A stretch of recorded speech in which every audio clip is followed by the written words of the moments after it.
man, that goalie is clearly dead, as he would have snapped his neck if he spun around that much.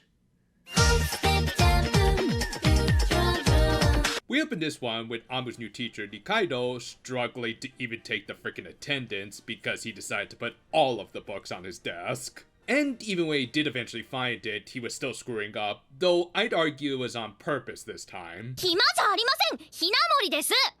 ああ、ごめんごめん。なんなのあの先生。I'll say, especially considering that the second kanji in HiMAmori can't be read as ma, so he's just legit rage baiting. I mean, it's already pretty clear that he's a villain, but I guess they decided to throw in a bit of trolling on Amu as the cherry on top. Well, that, and I guess they also wanted to do some wordplay. おう、ひなもり、暇そうだな。じゃあな。Get it?! But yeah, because she was at least kind of free, Nadeshiko invited Amu to check out Kukai's soccer game, as he was the captain of their school's team. There, they met the victim of the week, who you can kind of spot when they just name drop them for no particular reason.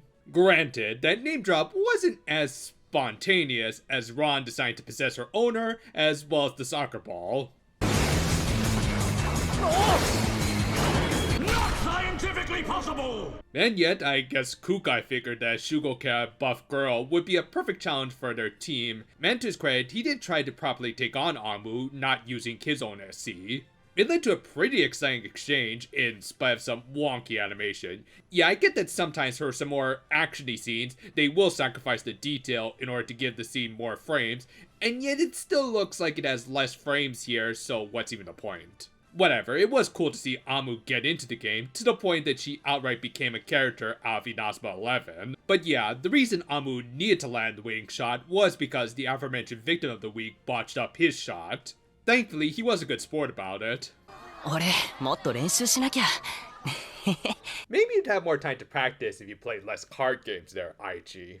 Whatever the case, when the coach named everyone's positions for the upcoming big game, Aichi was given the position of bench warmer. Again, it's pretty easy to spot the victims of the week for both the audience and Amu, which for the latter was a nice way of highlighting how she was sensitive to other people's issues as someone who likely has similar ones. She did still try to act tsundere about it when they spotted him getting in a little extra practice, but still cheered him on inside.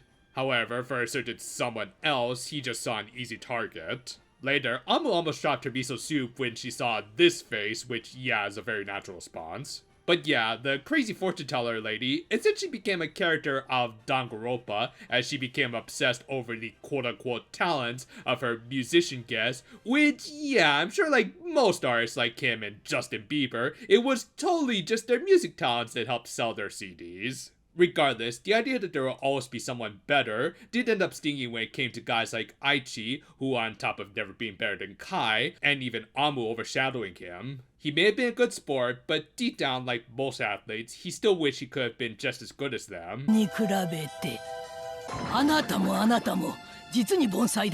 Well, I'm sorry that we all can't have insanely good metabolisms.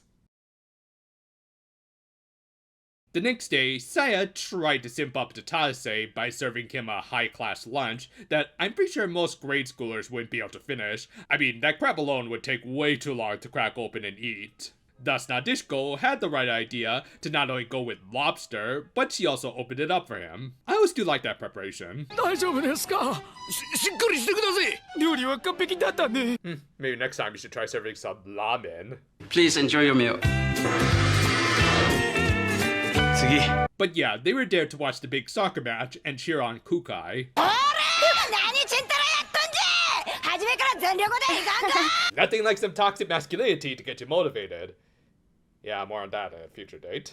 Though on that note, Amu's main focus wasn't on the game, but rather Aichi giving into his negative feelings, which included him even briefly being glad that the talented Kukai missed a shot, which rightfully made him ashamed of himself. As a result, he decided to excuse himself, which Amu noticed and decided to give chase. In the process, she ended up running into Nikaido, who decided to give her a little lesson on the concept of nihilism. 確率で言えば、夢を叶えられる子なんてほんの一握りなわけじゃない? Dude, come on, you're supposed to save that for the college lectures. She eventually found Aichi processing his feelings, and if you needed any more confirmation that he took a little pleasure in Kukai missing the shot, just take a look at that vindictive smirk. Also, yeah, I just realized Kukai's VA also played Ren in Card Fight Vanguard, and yet someone else was kind of playing the role of the corruptor in this scene.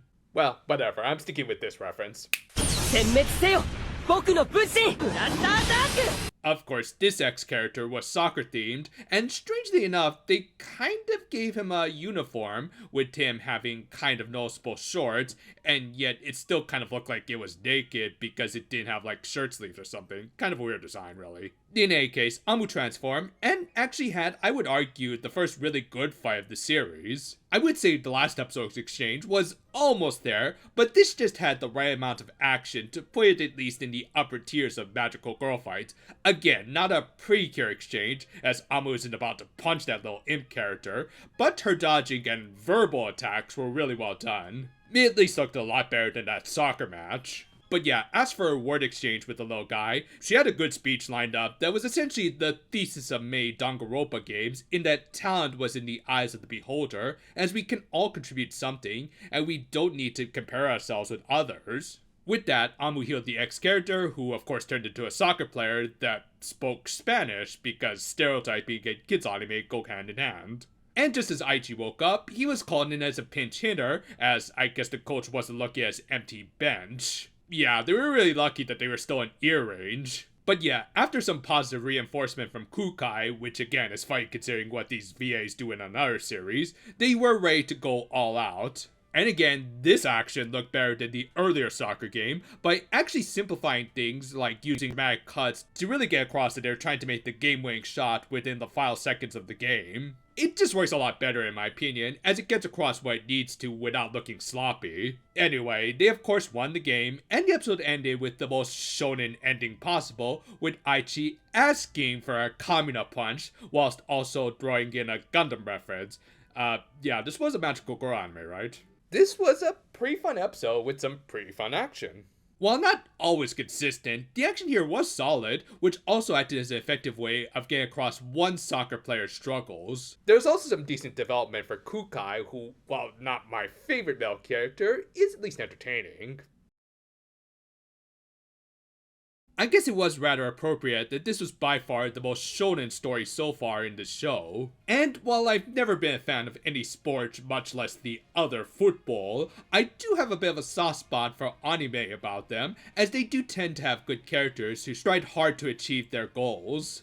Thus, even though this is supposed to be a magical girl anime, it was effectively incorporated into the show about characters discovering their full capabilities and not letting societal expectations keep them down. In the case of Aichi Yamada, they never specified his name, so that could be it. He was yet another victim of Japan's suffocating standards that emphasize inherent talents rather than reasonable expectations. It's a society that tends to bury those who don't show immediate competency in the name of efficiency, ignoring that some people can eventually develop better than others. It's all about nurturing their skills through positive reinforcement, as without it, they would become like Aichi, who eventually came to resent both Kukai and the sport. It was all a well-told story that also gave Kukai a little opportunity to shine alongside Amu. Granted, he didn't get a lot of spotlight, but considering some later developments would, ironically enough, sideline him, in hindsight, it was fine. Combine that with some better than average action for the show, minus one janky soccer match,